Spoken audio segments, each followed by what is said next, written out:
you were a 4-time Pro Bowler. Absolutely. And you admit, you can pull that mic closer, bud. And you admit, you've come out and say, you know what? I wish my first 4 or 5 years I'd have been a little more locked in. Do you look back now and think, hell, I was good? Yeah, I could have been an 8-time Pro Bowler. I do think there was more that I could have accomplished if I would have put more time into just being in the building more, put more time into study, not always relying on my abilities athletically, and really honing in and being more vocal, being more of a leader. I tend to learn it as I got older. And as I got older, I had more fun doing it. But when you're young, you just kind of going with the flow and, also, and working Michael, off ability. You were so capable that in high school and college, you could largely do it on ability. Yeah. I mean, seriously, maybe your work ethic wasn't what it was because it never needed to be.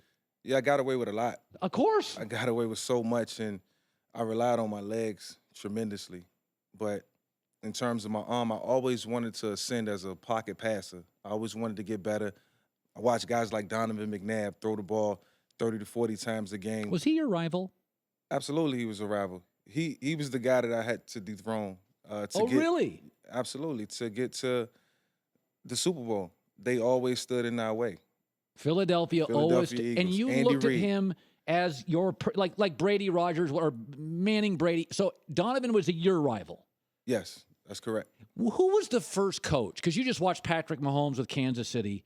Andy's a terrific coach. Andy Reid's one of the best coaches in my lifetime. Hands down. He is. I love Andy. Hands down. Who was the first coach that said, Michael, you can't do it with your legs? Who called you out for the first time? Andy Reid. Where? When I first got to Philadelphia. He called you out. Bobby Petrino hinted at it.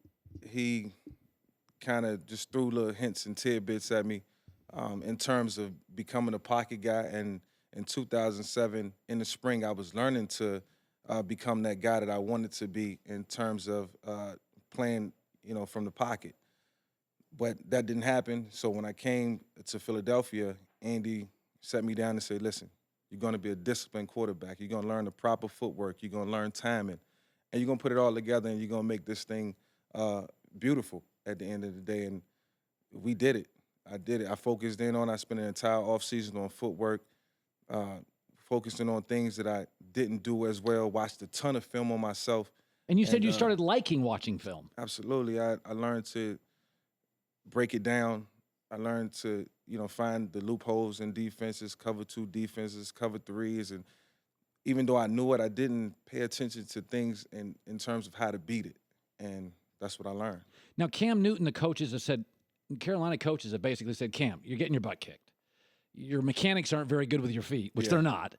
Your completion percentage is plummeting. And Cam comes out and says, man, you got to let a lion roar. So where do you fall on Cam? How, if you do have natural talent, but he does need to be a better pocket passer, where do you fall on Cam?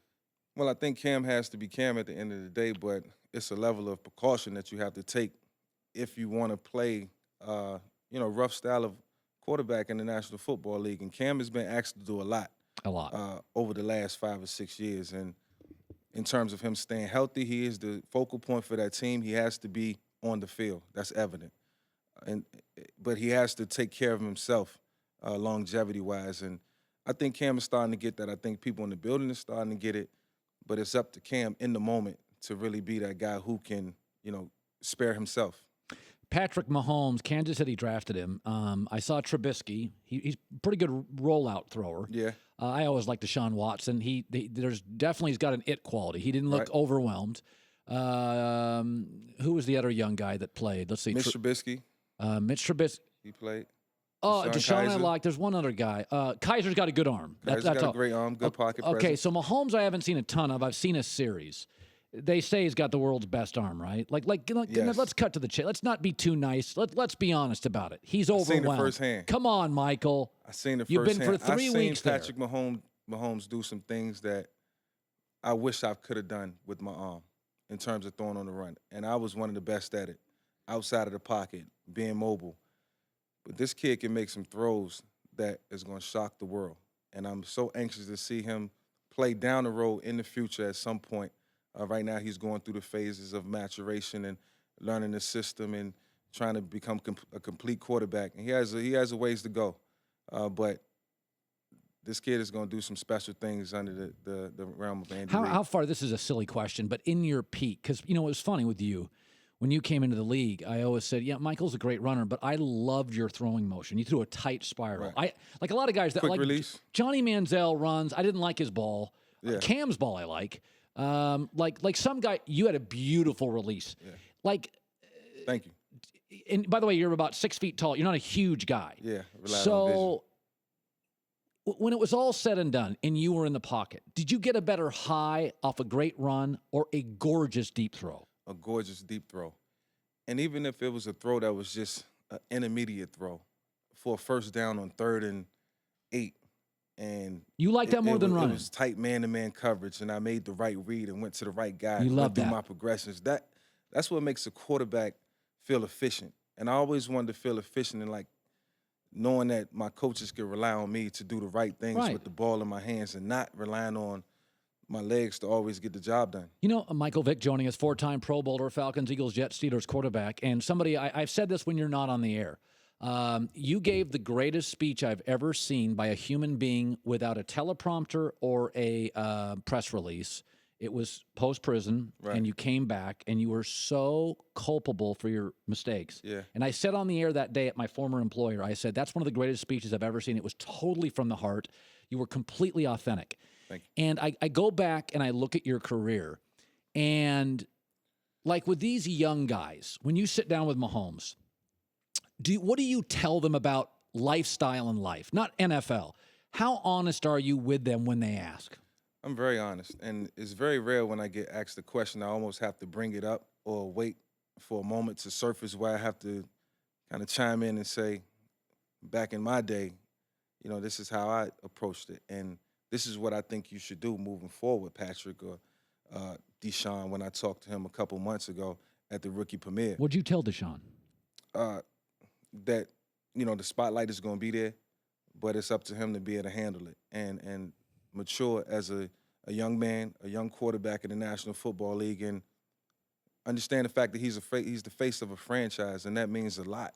Michael, that's a big burden. You were one of, you got to remember when you broke into the league, Brady wasn't Brady yet.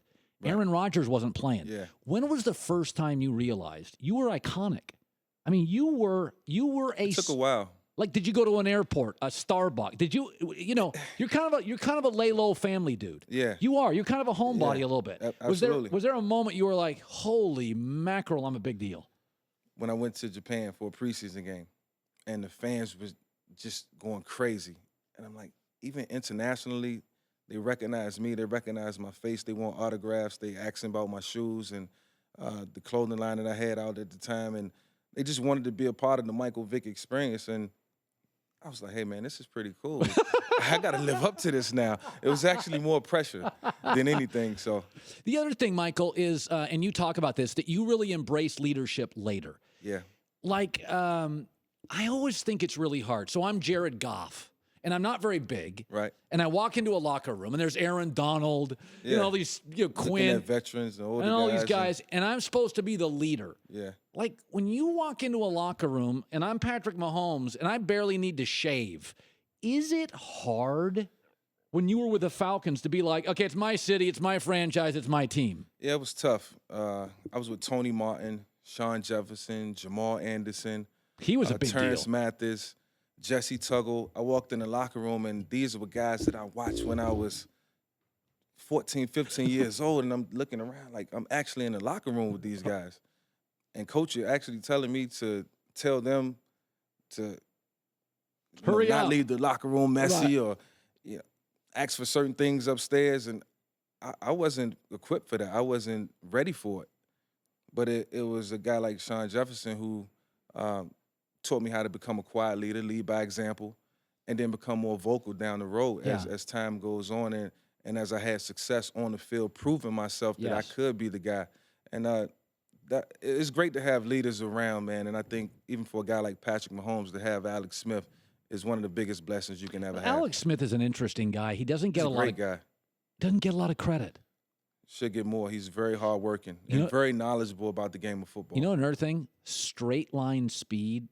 He's pretty fast. He's quick. He showed it in the preseason game last Friday night. Yeah. 10-yard run on a 3rd and 9. I mean, those are things that can't be accounted for. And those are things that you really have to take into consideration when you're looking at a guy who's had success over the years. You don't want to ruin that. You know, it's funny. I think Kristine and I were talking about this last week. Your wife, she holds you to things. Yeah, she always try to hold me accountable. She's for strong woman. My actions and my words and my decisions. Cool. My wife runs my house. Yeah. Who runs your house? My wife. My wife. It becomes Good difficult at times. Good answer. Yeah. I'm not going to talk about what his wife said, but she's a very strong woman, and Why? We played it on the show. The whole booty band thing. I thought we got a little. I ignored that. Yes. Hey, it's great seeing you again, Michael. Hey, thanks for having me.